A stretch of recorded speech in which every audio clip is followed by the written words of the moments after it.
係嗰網友，我喺呢條片係因為睇到大陸有單消息，就係咧呢個攜程啊，係俾呢個北京調查，咁咧可能罰好多錢嚇。咁呢個幾年前我哋見過發生呢啲事㗎啦，就係阿里巴巴同埋騰訊。咁然後咧就係呢一個喺電商嗰度，咁然後咧就係呢個最近咧就舊年咧就幾間嘢，包括咗京東啦、阿里巴巴啦同美團啦，就爭外賣打到咧就係嘔血。咁但係點解會有一間呢啲平台公司係賺咁多錢嘅咧？我睇見都驚奇喎嚇！北京點解要對佢展開調查咧？攜程做生意嘅手段係咪好離譜咧？我哋睇下。好啦，今日開始大減價嚇，我再解釋一下個大減價，係過年大減價。臘腸係咁嘅，每盒臘腸咧，我送一條果汁俾你。買2盒臘腸咧，你就送一個胡椒豬肚湯，或者呢個400呢個 gram 嘅，即係將近1磅嘅呢個去骨無皮嘅雞髀肉，咪愛嚟俾你煲飯臘腸臘腸雞飯啦，然後飲湯。咁呢個咧，同時每買3盒咧，就再送多1盒俾你，又送多2樣嘢俾你，送一條頸巾。呢個咧係10% cashmere 英國製嘅，同埋送一個呢個係百依百順啊！呢個殺菌劑啊，呢個喺洗衣機嗰度用，好大，好大噶啦！呢個已經係好大噶，就係咁樣嘅，全部夾埋嘅，全部即係可以 double 嘅，即係咧你買3個，你買6盒，咁咧就有8盒臘腸啦。8盒臘腸咧就送咗3盒送2樣嘢俾你啊嘛，咁你就有2個頸巾，2個呢個殺菌劑，然後咧就有8個，有6個呢一個，然後咧呢個因為你買6盒咧就有3個，你可以要2個雞髀肉，一個呢個湯咯，咁係咪好抵啊？呢個咁就新春盤菜啦，大家知道今年係名貴咗啦，就係用咗海螺片，又有發菜。就有咗呢個上湯嘅呢個花膠桶，呢個就係。咁今年咧你就要送到門口嘅啫，呢個就同往年唔同。屋村咧送到出邊嘅啫，你要攞一攞。但係如果你肯去門市攞咧，就再送一個羊腩煲俾你啊！去門市攞我慳翻個運費，咁就送翻個羊腩煲俾你，呢個就係。第二，俾啲超級抵嘅嘢大家睇下。Soylab 嘅未減過價㗎嚇，呢個好受歡迎嘅，呢個係 Soylab 嘅洗頭水270蚊減到198蚊，大家睇下啦，呢個防甩髮咧好好嘅，精華素225蚊減到168蚊，雅烏樂哇好受歡迎嘅呢隻嘢，我就用晒呢隻嘢㗎啦，啲頭髮好方便，一支係用幾個月，減到288蚊嚇。唔減都好多人買嘅，羊腩煲好多人買嘅，減到168蚊。鹽焗開心果38蚊，特級冬菇冇腳嘅，好靚嘅88蚊。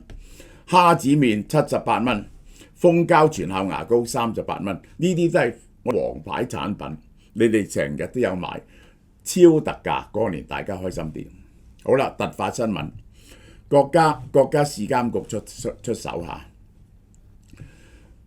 呢一個根據前期核查，根據反壟斷法對攜程集團濫用呢個支配性地位壟斷而進行調查，呢個就係呢個唔係約談啊，呢個唔係約談啊，係正式立案調查啦，性質好嚴重。資本市場立即拋售攜程嘅股價，立即暴瀉，港股一日跌6.5%，美股盤前跌9%。股價曾經跌咗20%，大家睇下，由600蚊跌到458蚊，呢個係20%嚟嘅，呢個20%。攜程幾大間公司呢？3000億嘅公司，3000億港元。嗰個 P/E ratio 9.18啊，好平喎！呢間公司賣得好平啊，咁我諗一定會罰大錢，同埋一定影響咗佢以後嘅生意。喺美國上市呢度呢，就係我哋睇下佢61個幾，最高嗰陣時咧就係78嚇78蚊，係直插落嚟嘅，直插落嚟嘅。單日市值蒸發272億，市場用腳投票，大家覺得呢次死梗啦，呢次死梗。其實你應該預早睇到嘅，你可以 short 佢嘅。立案調查咧，攜程已經俾多個地門監管部門咧敲打佢噶啦。貴州省市監局約談針對2選1問題，鄭州呢個調價助手，雲南民宿協會霸王條款，嗱3樣嘢已經係喺8月開始。如果你知道呢，即係我哋冇留意，我冇留意大陸啲嘢，就應該就係將佢乜嘢噶啦，就係將佢呢個賣空呢個攜程。攜程係一個賺錢嘅機構，攜程 App 嚇，佢就透過3樣嘢嘅，呢個酒店機票嘅佣金，仲有其他嘅增值服務嚇，金融產品收益嚟到賺錢嘅，呢個就係。好啦，攜程提供全方位旅遊服務嘅綜合平台，核心咧利用強大嘅交易促成能力，佢幫你揾到客，亦都幫啲客訂到酒店同機票，通過佣金同費用喺住宿、酒店、度假、租車景點獲利，結合廣告，你可以喺佢度賣廣告，增值服務、品牌聯盟。透過技術同數據實現動態定價，咁樣佢係實現動態定價，佢嘅價錢咧不定浮動嘅，呢個就係睇下多少力立即加減，幫你加減，呢個就係形成線上線下，可以喺線上線下一站式實現客戶價值同利潤最大化。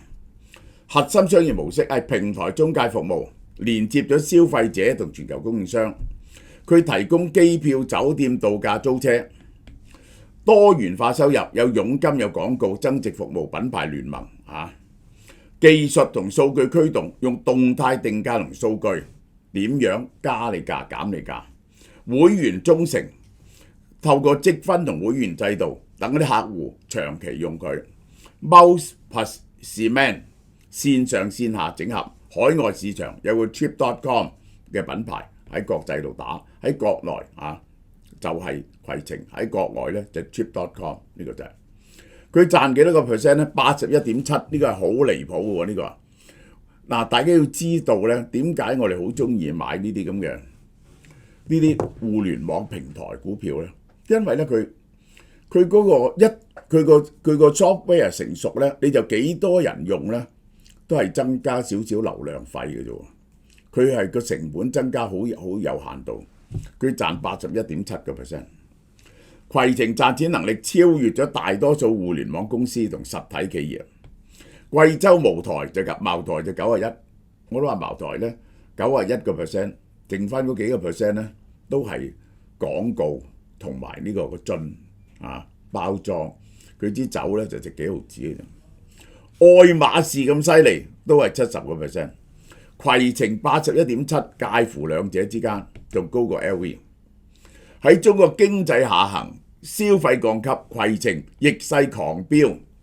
2024年172億，5年最佳，一年賺172億。2025年前3季290億，暴增95%。嗱，呢個咧唔係可比嘅，因為點解咧？佢賣咗印度間公司，有非經常性收入嘅，但係都係增長得好犀利。身為旅遊平台嘅攜程能夠賺大錢，靠嘅係低成本、高抽成，撐起咗佢嘅高毛利率。呢個就係佢咧係好少成本、好少人經營嘅啫嘛。呢啲喺個平台度，而且咧就係抽好高佣嚇。攜程喺中國在線旅遊嘅地位可以話隻手遮天。攜程佢加埋3樣嘢 ，Ctrip 去哪兒、同程合計市場份額，佢有幾個品牌7成，6字點咗7成。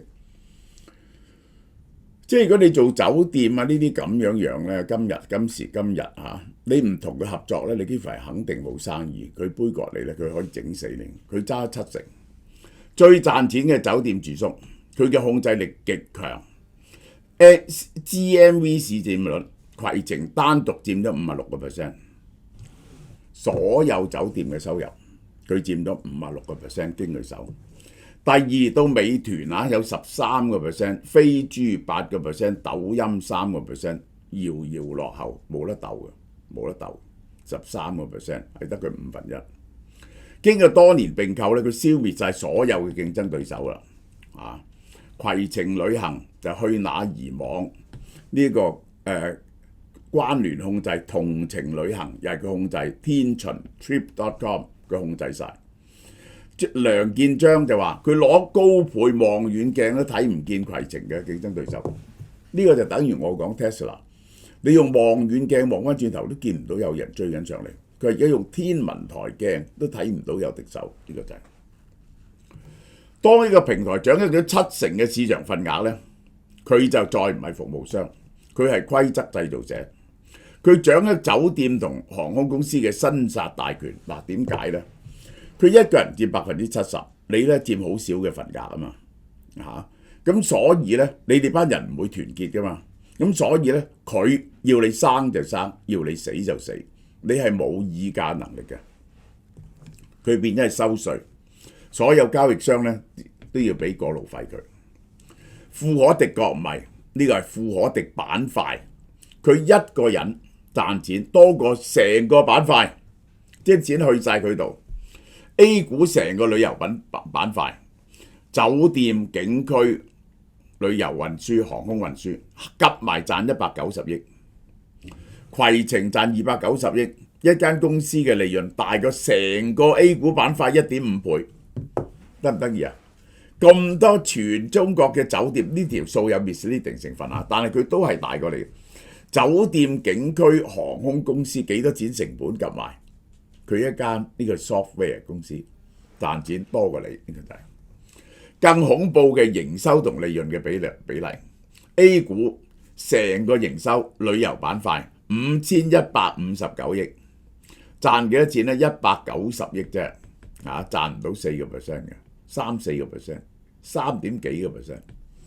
攜程咧只係做470億，賺咗290億。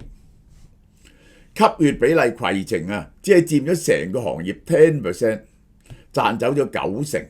嗱，呢個就似蘋果都冇佢咁勁，蘋果咧就佔咗整個行業營收嘅40%，賺咗80幾個 percent。呢個就係呢個係成個旅遊業幫攜程打工，賺啲錢俾晒攜程，大家冇錢賺。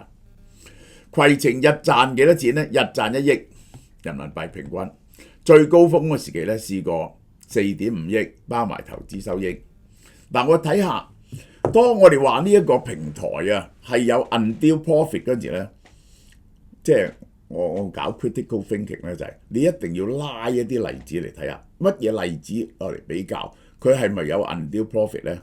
同全世界呢啲最大型嘅公司比較。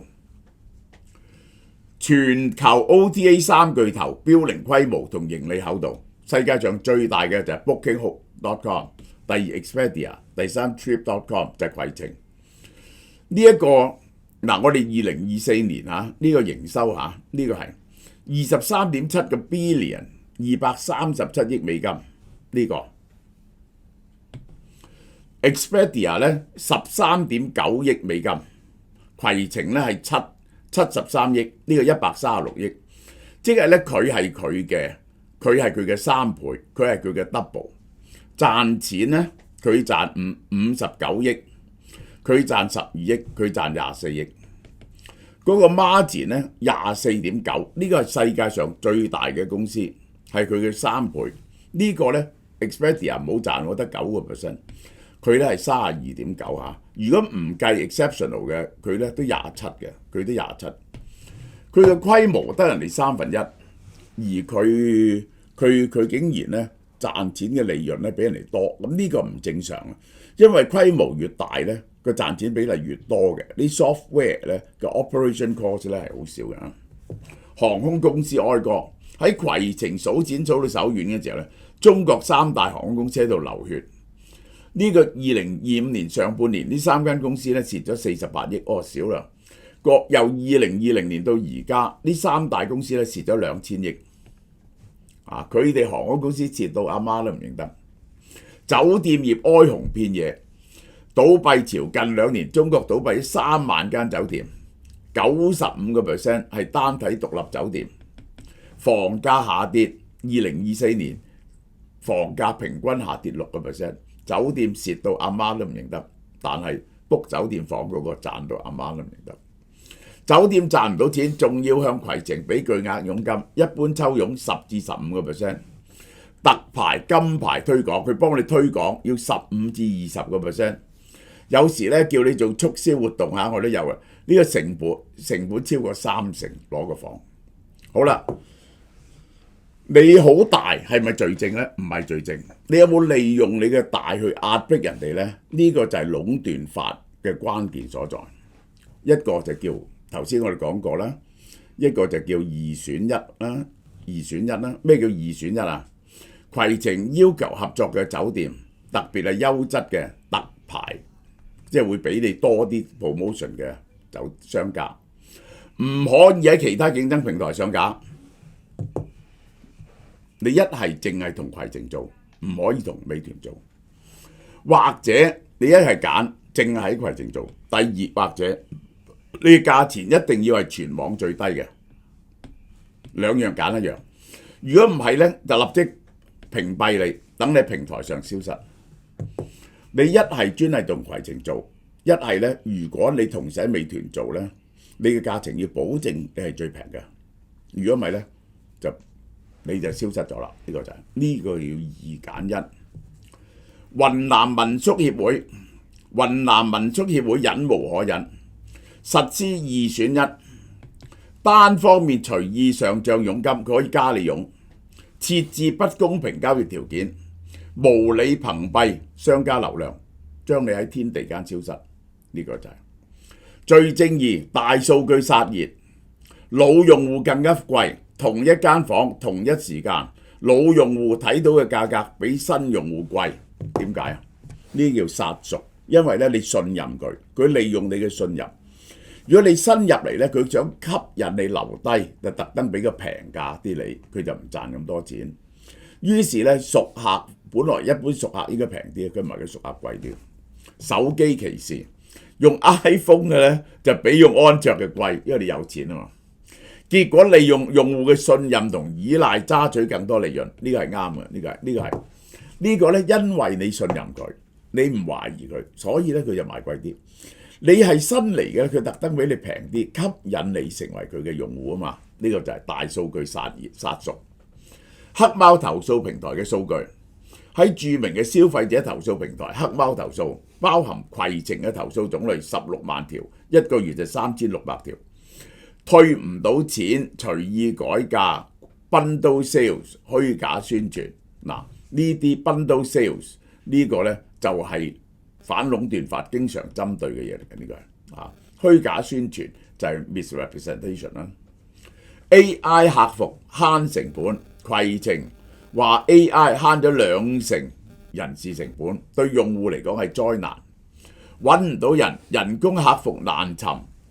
全部係機械人回應，CI、CS 全部用 AI， 鬼打牆，流程僵化，語義理解偏差，冇辦法解決實質問題。嗱，呢個呢，就係睇下佢用邊一套嘅大型語言模型啊。有啲大型語言模型呢，就真係理解到呢就好差，唔明你講乜嘢嘢，於是呢，就係你問佢啲嘢咧，佢答唔到。發生糾紛嗰時呢，就賴落 AI 度，呢個就係。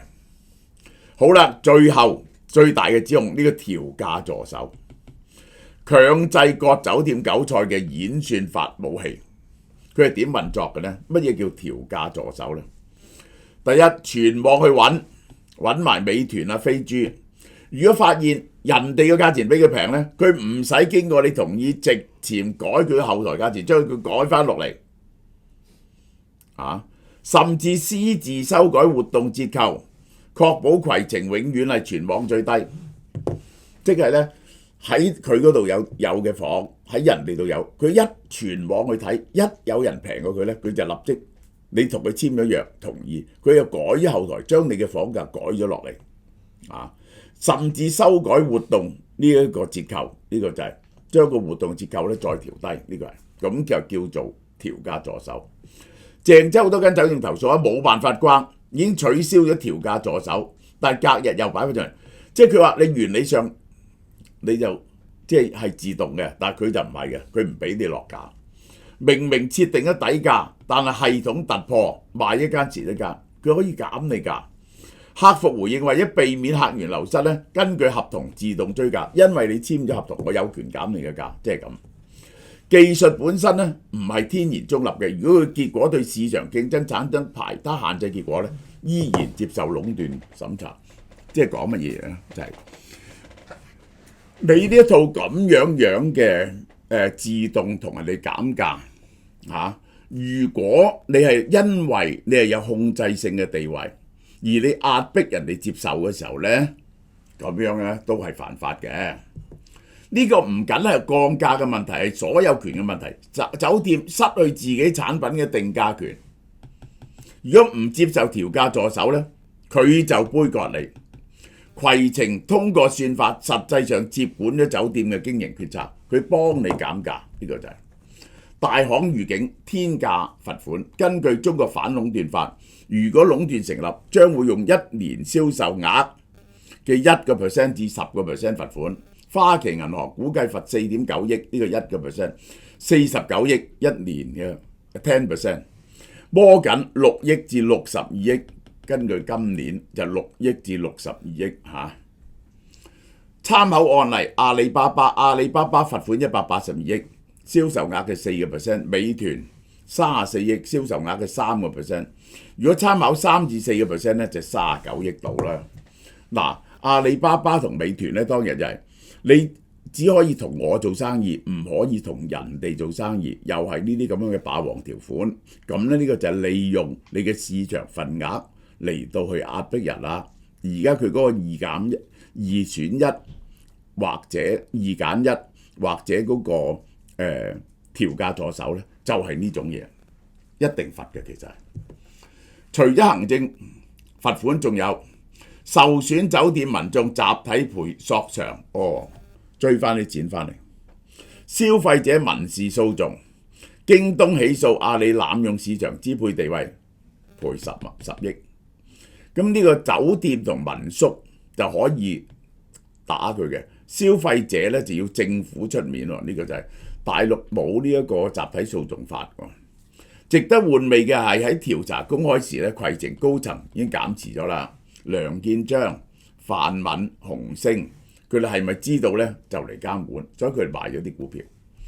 壓迫越深反抗越大，行業嘗試擺脱攜程，航空公司反擊，國航、南航、東航集體進駐，佢哋整咗個叫旅航中環，自己唔透過你，自己整套 software 賣飛，巨頭入場，抖音、阿里、美團加大旅遊投入，稀釋攜程嘅壟斷。嗱，呢一個酒店集團大力發展自己嘅會員系統。嗱，航空公司整自己嘅系統，嗰啲酒店集團又整自己嘅會員系統，然後巨頭入場咧，我就要講點解攜程可以賺咁多錢咧？就因為咧，你見睇已經第2名嘅咧，只係呢一個美團喎。阿里巴巴嗰啲有呢啲 app 嘅，但係冇大力發展到。阿里巴巴同京東近年咧就係大力去打緊呢一個外賣啊嘛，外賣市場啊嘛。咁咧又係喺國外想爭奪市場啦，即係呢個拼多多就係靠 Temu 佔到好大嘅份額啦，直至到出現關稅，就冇全力去搏呢個旅業喎。如果唔係阿里巴巴啊嗰啲啊，呢個抖音啊呢兩間咧係好大嘅力嘅喎，呢個係呢兩間去打佢咧，佢係危險好多嘅喎，呢個係使好多錢去津貼啦，呢個係危險好多嘅。咁呢個咧就係，所以呢個平台咧，大家要知道，凡係一個平台咧，佢大到某一個程度嘅時候咧，佢就變咗個飛輪，即係咧你嗰啲人咧唔幫襯佢唔得，因為佢掌握晒所有嘅流量，於是佢就等於係收你哋嘅稅。嗱，呢個咧好好嘅例子就係蘋果嘅 iOS， 即係佢嗰個Apple Store 咧。係收人哋30%噶嘛，即係買嘢係呢個好大鑊嘅，呢個係一路都俾人哋告呢個壟斷嘅。當佢呢個我係唔明點解攜程可以獨自做到咁大，因為咧喺大陸咧有一樣嘢咁好賺嘅咧，佢個流量最犀利嘅人就係抖音，就係阿里巴巴同騰訊啊，照計一定落嚟同佢爭喎，而佢哋咧可以用好多去補貼同佢爭，就搞到你雞毛鴨血為止喎。點解呢樣嘢冇出現咧？我都唔明。OK， 好啦，嗱，羊腩煲下賣168蚊啊，非常好食。秘製醬汁慢火烹製，大家買咗好多噶啦，但係今日開始大減價。